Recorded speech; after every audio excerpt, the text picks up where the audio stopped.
Guys, India जैसे बहुत सारे देशों में बहुत से लोग सिर्फ नौकरी पेशा हैं। वो नौकरी ही करना चाहते हैं और खुद का बिजनेस नहीं।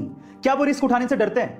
नहीं, ये रीजन नहीं है। तो फिर रीजन क्या है? वो बताया जैकमा ने। एक बार जैकमा ने कहा कि अगर किसी बंदर के सामने 1 दर्जन केले और 1 लाख रुपए रख दें तो वो 1 दर्जन केले ही उठाएगा, 1 लाख रुपए नहीं, क्योंकि उसे पता ही नहीं है कि 1 लाख रुपए से वो बहुत सारे केले खरीद सकता है।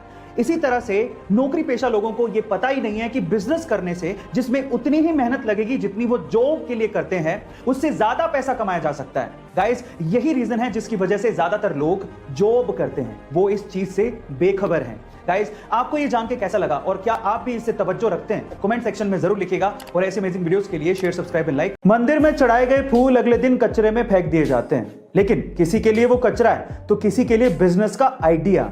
जी हां गाइस, आप ठीक सुन रहे हैं। कानपुर के अंकित अग्रवाल ने ऐसे ही कचरे के फूलों से अपने बिजनेस का आइडिया निकाल लिया। उनके स्टार्टअप का नाम है फूल।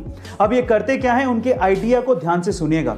सबसे पहले तो मंदिर में चढ़ाए गए फूल जो कि अगले दिन कचरे में फेंक दिए जाते हैं, उनको ये लोग इकट्ठा करते हैं और उसके बाद उन्हें प्रोसेस करने के बाद बहुत अच्छी क्वालिटी की अगरबत्ती और धूप बत्ती बनाई जाती है। अब ये आइडिया इतना फैंटास्टिक क्यों है? क्योंकि ये 2 सॉल्यूशन देता है। पहला तो फूलों का कचरा कम हो गया है और दूसरा उसी से ही एम्प्लॉयमेंट जनरेट हो रहा है। गाइस, आपको ये स्टार्टअप आइडिया कैसा लगा कमेंट सेक्शन में जरूर लिखिएगा और ऐसे अमेजिंग वीडियोस के लिए share, subscribe and like. Japan के टोक्यो में समुद्री तूफान की वजह से और भारी बारिश की वजह से बाढ़ का खतरा बना रहता है। 2006 के पहले तक तो बाढ़ की वजह से जापान के टोक्यो को काफी जान माल का नुकसान होता आया था, लेकिन 2006 में टोक्यो ने अंडरग्राउंड बहुत बड़े बड़े चैम्बर्स बनवाए जिनकी डायमीटर 30 मीटर तक थी और जिनकी डीपनेस 70 मीटर तक थी।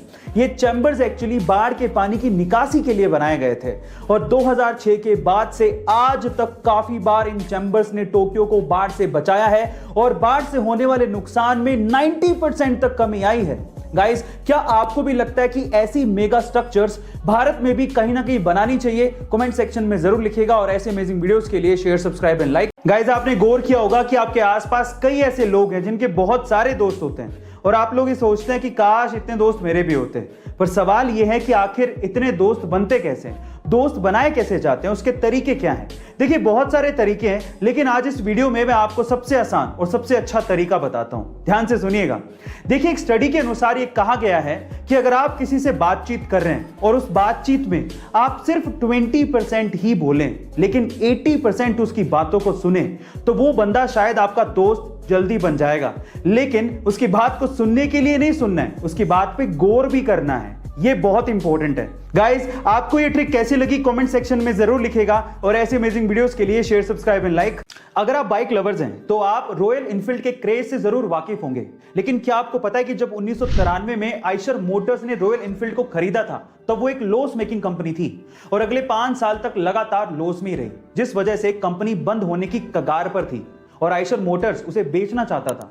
लेकिन तब के एमडी सिद्धार्थ लाल, जो कि खुद बाइक्स के बहुत बड़े शौकीन थे, उन्होंने बोर्ड ऑफ डायरेक्टर से एक और चांस मांगा और उसके बाद रॉयल एनफील्ड में कुछ मॉडिफिकेशंस किए और खुद से कई 100 किलोमीटर इंडिया में रॉयल एनफील्ड से घूमे ताकि इंडिया में बाइक्स का क्रेज फिर से शुरू किया जा सके।